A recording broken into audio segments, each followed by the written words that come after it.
नमस्कार दोस्तों, मैं तपन कुमार जहाँ आप सभी का बहुत स्वागत करता हूँ हमारे आज की वीडियो में। बात करने वाला हूँ ओएसपीएफ राउटिंग प्रोटोकॉल, जिसके अंदर हम लोग बात करने वाले हैं ओएसपीएफ के बारे में। इससे पहले मैंने आरआईपी बोलते राउटिंग इन्फॉर्मेशन प्रोटोकॉल कवर करा था, प्रैक्टिकली एंड थ्योरेटिकल समझा के कैसे ये वर्क करता है। राउटिंग प्रोटोकॉल का बेसिकली काम क्या होता है कि राउटर्स को आपस में कम्युनिकेशन कराना, एक दूसरे के नेटवर्क के बारे में जानना, बताना, ताकि वो सब आपस में कम्युनिकेशन कर सके। इसलिए हम लोग राउटिंग प्रोटोकॉल का यूज़ करते हैं। तो आज जो हम बात करने वाले हैं वो है OSPF open short path first protocol के बारे में, जो कि काम करता है हमारे लिंक स्टेट पे। ठीक है, वीडियो को स्टार्ट करने से पहले बता दूं मैं आपको, एक बार वीडियो को लाइक कर दीजिए। साथ में 1-to-1 कोर्स करने के मैंने ऊपर फॉर्म दे रखा है चैट बॉक्स में, डिस्क्रिप्शन में भी लिंक मिल जाएगा आपको, जाके आप उसको भर सकते हैं। ठीक है, बिना टाइम वेस्ट करे स्टार्ट करते हैं। अब यहाँ दे रखा है कि लिंक स्टेट पे काम करता है, मतलब कि ये लिंक की स्पीड पे काम करता है। ठीक है, इससे पहले वाला जो प्रोटोकॉल था वो डिस्टेंस वेक्टर पे काम कर रहा था, कि आपसे और डेस्टिनेशन राउटर के बीच में कितने राउटर्स आ रहे हैं, कितने हॉप काउंट है, उसके हिसाब से वो डिस्टेंस जो है कैलकुलेट करता था। यहाँ पे जो ओएसपीएफ प्रोटोकॉल जो ये स्पीड के ऊपर बनाया गया, कितनी स्पीड आ रही है उस लिंक के, उसके ऊपर काम करता है ये। क्लासलेस सपोर्ट बिल्कुल हाँ, अगर आपने सबनेटिंग कर रखी है या फिर आपने मल्टीपल जोन बना रखी है तो क्लासलेस को भी ये सपोर्ट करता है। उसके अलावा वीएलएसएम जो कॉन्सेप्ट है इसको भी सपोर्ट करता है। अगर आपको नहीं पता वीएलएसएम के बारे में, मुझे कमेंट में डाल देना, मैं बना दूंगा वीडियो इसके ऊपर भी। इवन देखो यहाँ पे क्या देखा है कि इसको इम्प्लीमेंटेशन ये फुल्ली सपोर्ट करता है ओएसपीएफ के वर्जन 2 और वर्जन 3 को।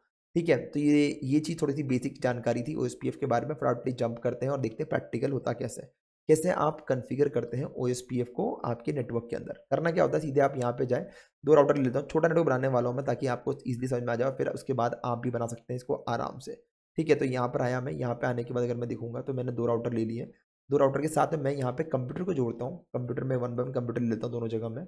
ठीक है, तो सबसे पहला काम क्या करना है, जब भी आप राउटर ले लें, कंप्यूटर ले लें, तो सबसे पहले आप केबल की कनेक्टिविटी कर दें। यहाँ से मैंने केबल से जोड़ दिया है और इधर भी मैंने केबल से जोड़ देता हूँ इसको मैं। दोनों मैंने नॉर्मल केबल से जोड़ा है। उसके बाद मुझे राउटर के अंदर जो पोर्ट्स होते हैं, जो सीरियल पोर्ट होते हैं, वो अवेलेबल नहीं होते, तो वो आपको यहाँ पे लगाने पड़ते हैं। तो जैसे मैं यहाँ पे 2T पे गया और मैंने यहाँ लगा दिया, ऑन कर दिया इसको। और ये सीरियल पोर्ट है जो मैंने ऐड करा है, लेकिन राउटर्स जनरली इसी पे ही कम्युनिकेट करते हैं। ठीक है, 2T NIM 2T, इसको ऑफ करके ऑन करना होता है। अगर आपको नहीं पता तो मैंने लास्ट वीडियो में बता रखा है, जिसमें दिखाया वैसे कर सकते हैं। अब उसके बाद मैं ऑटोमेटिक केबल का यूज़ करूँगा, यहाँ जाके दोनों जोड़ दूंगा। तो अभी जो मेरा नेटवर्क है वो पूरा तैयार हो चुका है। अब मुझे इस पर कॉन्फ़िगरेशन करनी है। कॉन्फ़िगरेशन करने के लिए पहले मैं जाऊँगा कंप्यूटर के ऊपर, कंप्यूटर के पास गया मैं, डेस्कटॉप पे गया मैं। यहाँ पे जाने के बाद आईपी कॉन्फ़िगरेशन मिलेगा, यहाँ पे जाके मैं आईपी एड्रेस जो है असाइन कर देता हूँ। तो 192.168.1.100 वाला नेटवर्क बनाता हूँ मैं, जिसके में सबनेट मास्क के बाद मुझे डिफ़ॉल्ट गेटवे डालना ज़रूरी, क्योंकि यहाँ पे राउटर मेरा कम्युनिकेट करता है। यही आईपी एड्रेस मैं यहाँ बाहर भी देता हूँ, ताकि जब मैं बाहर से लेबलिंग करूँ तो मुझे इशू ना। यहाँ पे दूसरे वाले राउटर कंप्यूटर पे जाता हूँ मैं, इसको मैं ओपन करता हूँ, आईपी कॉन्फ़िगरेशन पे जाता हूँ और यहाँ जाने के बाद मैं इसको डालता हूँ मैं टू वाली रेंज को। तो यहाँ पे जाके मैंने 2.100 कर दिया मैंने। यहाँ जाने के बाद मैंने 2.1 कर दिया। ठीक है, यहाँ पे जाने के बाद मैं इसी को बाहर लिख देता हूँ, यहाँ पे 2.100 आ गया। तो ये मेरा एक बेसिक सेटअप हो गया है। अब मैं राउटर में आता हूँ कॉन्फ़िगरेशन करने के लिए। राउटर की कॉन्फ़िगरेशन स्टार्ट करें यहाँ वाले पोर्ट से, जो आप जब इस पर होवर करेंगे तो अपना दिख जाएगा GIG 0/0/0, मतलब गीगाबिट ईथरनेट पोर्ट है ये हमारा, 0/0/0। और अगर मैं इस वाले पोर्ट की बात करूँ तो ये SE 0/1/0, दोनों वैसे ही काम कर रहे हैं, दोनों पोर्ट से ही है, क्योंकि पोर्ट पे जाके आपको आईपी एड्रेस असाइन करने पड़ेंगे। तो फटाफट अपना टर्मिनल ओपन करते हैं, CLI दिखाता हूँ मैं आपको। अगर आपको जानना है कि ये जो मैंने ऊपर वाला जो है डायलॉग बॉक्स कैसे काम करता है, इनिशियल कॉन्फ़िगरेशन डायलॉग बॉक्स कैसे ऑटोमेटिक यस करने पे कैसे काम करता है, तो अगर आप डालेंगे तो मैं कमेंट वीडियो बना दूंगा इसके ऊपर। नहीं तो नीचे आते हैं, पहले मैं EN करता हूँ कॉन्फ़िग टी। अभी मैं जा रहा हूँ ग्लोबल कॉन्फ़िग मोड में। ठीक है, कॉन्फ़िग मोड में चला, ग्लोबल कॉन्फ़िग मोड में चला गया। यहाँ पे मुझे जाना पड़ेगा, पहले मुझे आईपी एड्रेस असाइन करना है। तो मैं करता हूँ INT। और फिर अब देखो यहाँ पे एक बहुत इंपॉर्टेंट बात ये है कि क्योंकि मैं बहुत सारे राउटर यूज़ कर रहा हूँ, तो मतलब दो राउटर यूज़ कर रहा हूँ, तो कई बार मैं गलती ना कर बैठूँ, इसलिए मैं यहाँ पे इसका होस्ट नेम दे देता हूँ। ठीक है ना, ताकि मुझे याद रहे कि मैंने कौन से राउटर पे मैं कॉन्फ़िगरेशन कर रहा हूँ। तो मैंने R1 दे दिया। R1 देने के बाद मुझे यहाँ पे पहले तो INT करके मैं इसके गीगाबिट ईथरनेट वाले पोर्ट पे जाऊँगा, और फिर यहाँ जाके मैं इसको आईपी एड्रेस देता हूँ 192.168 1 डॉट, और फिर इसको जो मेरे को देना है वो है 1 255.255.255.0। ये मैंने सबनेट मास्क दे दिया है इसको। एंटर करता हूँ और फिर यहाँ पे करता हूँ नो शट, ताकि मैं पोर्ट को अप कर दूँ। ये पोर्ट मैनुअली अप करना पड़ता है, क्योंकि राउटर से जुड़ा हुआ पोर्ट है ये। उसके बाद मैं इसको एग्जिट मारता हूँ। एग्जिट मारने के बाद मैं जाता हूँ INT, सीरियल पोर्ट को मैं कन्फिगर करता हूँ S0/1/0। ठीक है, यहाँ पे आके मैं इसको आईपी एड्रेस देता हूँ 10 ठीक है, और 255.0.0.0 ये क्लास ए का सबनेट मास्क और आईपी एड्रेस है। ये 2 राउटर्स जब आपस में कम्युनिकेट करेंगे तो 2 राउटर्स के ऊपर दोनों आमने-सामने जो आईपी एड्रेस होंगे, ये 10 वाला है 10.0.0.1 और सेकंड वाला जो होगा वो 10.0.0.2। ये दोनों को मैं आपस में कनेक्ट करने वाला हूँ। एंटर मार देता हूँ एक बार। नो शट करता हूँ, इसके अंदर नो शट करने से ये जो पोर्ट है अप हो जाएगा। पर बता दूँ मैं आपको, राउटर के अंदर जब तक अगर आपने यहाँ पे नो शट करा है, तो यहाँ पे भी करना ज़रूरी, तभी जाके ये जो लिंक है अप होएगा, अदरवाइज़ एक करने से दोनों लिंक अप नहीं हो जाएगा। ठीक है, तो मैंने ये चीज़ कर दिया। बेसिक में मैंने एक पोर्ट पे मैंने अपने नेटवर्क वाले पोर्ट के ऊपर मैंने एक आईपी एड्रेस डाल दिया और मेरे वाले पे भी मैंने डाल दिया। अब मुझे करना है यहाँ पे ओएसपीएफ कॉन्फ़िगर, उसके लिए मैं एग्ज़िट करूँगा इंटरफ़ेस मोड से और फिर मैं जाऊँगा राउटर वाले मोड में। तो राउटर पे जब लिखूँगा, राउटर के बाद मेरे पास जो मोड है वो मैं करने वाला हूँ ओएसपीएफ। ओएसपीएफ ठीक है, ओएसपीएफ मैंने कर दिया और यहाँ पे जाने के बाद अब यहाँ पे एक इंपॉर्टेंट बात है, आपको पहले जो अपन रिप जब यूज़ कर रहे थे तो वहाँ पे राउटर स्पेस रिप डालने से आपका काम चल जाया करता था।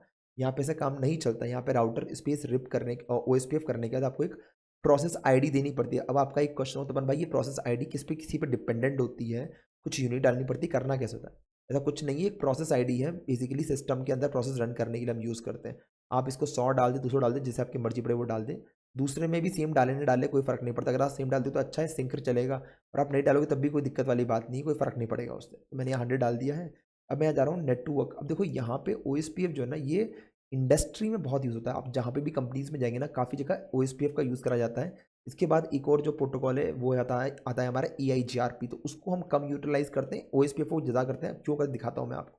जैसे मैं यहाँ पे गया, मैंने पहले डालता हूँ 192.168.1.0 जो मेरा नेटवर्क है। यहाँ पे चलता है wild card. Wild card basically reverse नहीं होता है मैक एड्रेस का, और सॉरी सबनेट मास्क का रिवर्स नहीं होता, पर जितने अवेलेबल कंप्यूटर्स होते हैं उस वो हम डिफाइन करते हैं। जैसे अगर मान लो आप क्लास ए यूज़ कर, क्लास सी यूज़ कर, 255.255.255.0 लास्ट जीरो जो है ना बेसिकली दिखाता है होस्ट को रिप्रेजेंट करता है। तो इसको अगर अपन लोग उल्टे में लिखते हैं, जैसे नंबर ऑफ होस्ट कितने बचे, तो 0.0.0.255 ही तो होस्ट बचे ना अपने पास, मतलब इतने आईपी एड्रेस आप जोड़ सकते हैं।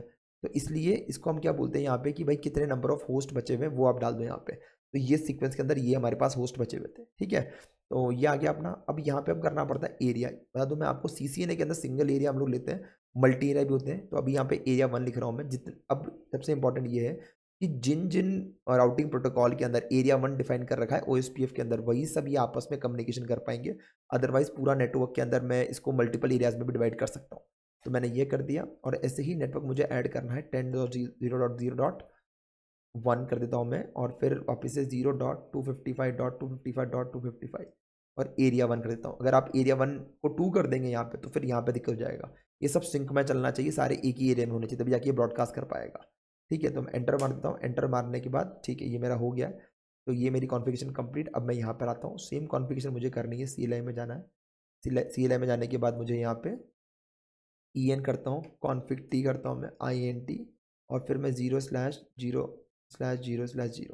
फिर IP एड्रेस देता हूँ मैं यहाँ पे 192.168. और फिर 2.0 कर देता हूँ मैं, और फिर इसके बाद 255.255.255.0। ठीक है, अब देखो यहाँ पे क्या है कि यहाँ पे मैंने एक चीज़ गलत कर दी है, सॉरी, हाँ 0। अब यहाँ पे मुझे क्या करना था, मुझे यहाँ पे IP एड्रेस डालना था मेरे राउटर का, और मैंने पूरा नेटवर्क का IP एड्रेस डाल दिया। तो ये चीज़ ध्यान दें कि जब भी आप स्पेशली जो नेटवर्क के अंदर वाला पोर्ट है वहाँ पे पूरा नेटवर्क डलता है, क्योंकि वहाँ पे बहुत सारे सिस्टम्स होते हैं ना।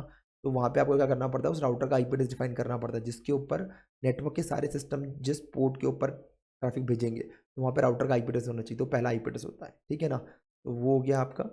और उसके बाद फिर मैं करता हूँ एग्जिट मारता हूँ यहाँ से, और फिर INT करता हूँ। INT करने के बाद मैं जाता हूँ S0/1/0। यहाँ पे आ गया मैं, और यहाँ पे आने के बाद अब जब मैंने यहाँ पे इस पोर्ट सीरियल वाले पोर्ट पे गया, तो मुझे IP एड्रेस जो डिफाइन करना है वो करने वाला हूँ 10.0.0.2 करने वाला हूँ, और 255.0.0.0 ये करके मुझे यहाँ पे नो शट करना पड़ेगा। अब दिख रहा होगा आपको यहाँ पे स्टेट चेंज टू अप। अब मैंने इधर भी करा था, तो अब मैं इधर भी कर दिया, अब दोनों अप हो गए मेरे। ठीक है, अब यहाँ पे मुझे राउटर की टेबल बनानी है, तो मैं यहाँ पे राउटर के अंदर दिख रहा होगा, यहाँ पे एग्जिट मारता हूँ मैं। राउटर की टेबल बनानी, तो राउटर यहाँ पे करा मैंने OSPF। ठीक है, अब ये यहाँ पे प्रोसेस ID 100 डाल दिया मैंने सिंक रखा है, पर इससे कंफ्यूज मत हो जाना कि तपन भाई मुझे सिंक ही रखना है, नहीं रखना, आप चाहो तो अपने हिसाब से भी रख सकते हैं। ठीक है, तो राउटर स्पेस OSPF स्पेस 100 कर दिया मैंने, और उसके बाद फिर करना क्या मुझे यहाँ पे नेटवर्क डालता हूँ मैं, नेटवर्क ऐड करता हूँ, तो 192.168.2.0 करना है यहाँ पे।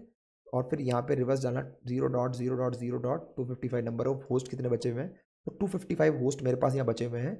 जिनको मैं आईपी एड्रेस असाइन कर सकता हूँ क्लास सी के अंदर। इसलिए मैंने डाला है यहाँ पे 0.0.0.255 और यहाँ पे मैं एरिया ऐड करता हूँ 1। अगर मैं यहाँ पे एरिया 2 कर दूंगा तो फिर वो सिंक नहीं कर पाएगा।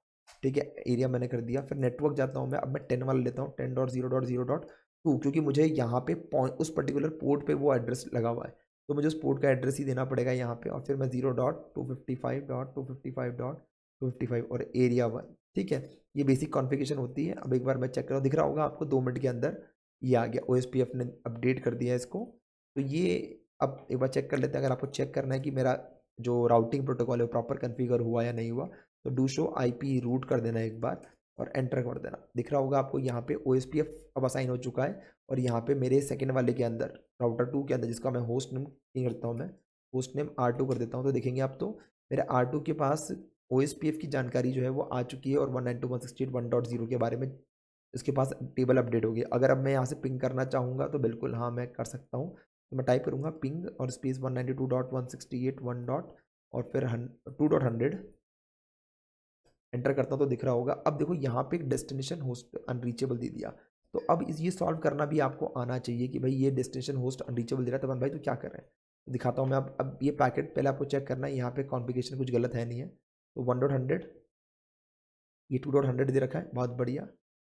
और यहाँ पे कुछ मैंने गलत करा है क्या? ठीक है, मैंने गीगाबिट ईथरनेट पे 1.1 दे दिया मैंने और 10.0.0.1 दे दिया मैंने और 8 दे दिया यहाँ पे लिंक स्टेट पे।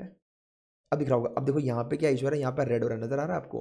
तो रेड इसलिए हो रहा है क्योंकि जब यहाँ से पैकेट वो भेज रहा है तो यहाँ पे आके वो आगे नहीं बढ़ पा रहा, तो इसका मतलब ये पोर्ट बंद है मेरा। तो मैं यहाँ पे जाके पहले इस पोर्ट पे जाता हूँ INT और फिर F0 सॉरी 0G0/0/0 और फिर नो शट कर देता हूँ। अब जब मैं इसको नो शट कर रहा हूँ तो मैंने ये पोर्ट को अप नहीं करा था। तो इस तरीके से आप ट्रबल शूटिंग करना सीखें। ट्रबल शूटिंग एक इंपॉर्टेंट पार्ट होता है नेटवर्किंग का और यही आपको एक सीनियर लेवल पे लेके जाता है। ठीक है ना। तो अब अगर मैं यहाँ पिंग करना चाहूँगा तो देख सकता हूँ। तो अगर मैं चाहता तो मैं इस वाले पार्ट को काट भी सकता था, मतलब कि एक पॉसिबिलिटी बहुत सारे लोग करते हैं कि वो जहाँ पे अटक जाते हैं उसको काट देते हैं और फिर खुद सॉल्व करते हैं और फिर डायरेक्टली दिखाते हैं रिजल्ट। पर मैं ऐसा नहीं करता, मेरा वन शॉट होता है, जो अच्छा आया तो बुरा आया सब आपके सामने होता है। ठीक है, तो इस तरीके से बेसिकली हम क्या कर सकते हैं कि है ना, इस तरीके से आप एक OSPF को कन्फिगर कर सकते हैं नेटवर्क के अंदर और राउटिंग प्रोटोकॉल की हेल्प से आपस में नेटवर्क में कम्युनिकेशन कर सकते हो। ये बहुत ईजी तरीका होता है टेबल्स को एक्सचेंज करने का आपस में। तो ये चीज़ अपन ने सीखी आज। ठीक है ना, OSPF के बारे में जाना अपन ने, कैसे ये वर्क करता है, कैसे कॉन्फ़िगरेशन करते हैं। अगर आप बोलेंगे तो इसके ऊपर मैं 1-2 वीडियो और लेकर आऊँगा जिसके अंदर मैं इसको डिटेल में काफ़ी सारे राउटर्स को जोड़ के बताऊँगा आपको कि ना कैसे ये वर्क करता है। अच्छी लगी वीडियो तो प्लीज़ लाइक करना मत भूलना। साथ में 1-to-1 कोर्स करने के लिए मैंने ऊपर फॉर्म दे रखा है, नीचे डिस्क्रिप्शन में फॉर्म मिल जाएगा, जाके भर दीजिए और फिर मिलते हैं नेक्स्ट वीडियो के लिए। और नेक्स्ट वीडियो में बात करेंगे AIGRP के बारे में। इस वीडियो में इतना ही। Thank you, have a nice day, bye, good night, शब बख़ैर। मिलते हैं फिर नेक्स्ट वीडियो में। जय हिंद, जय भारत।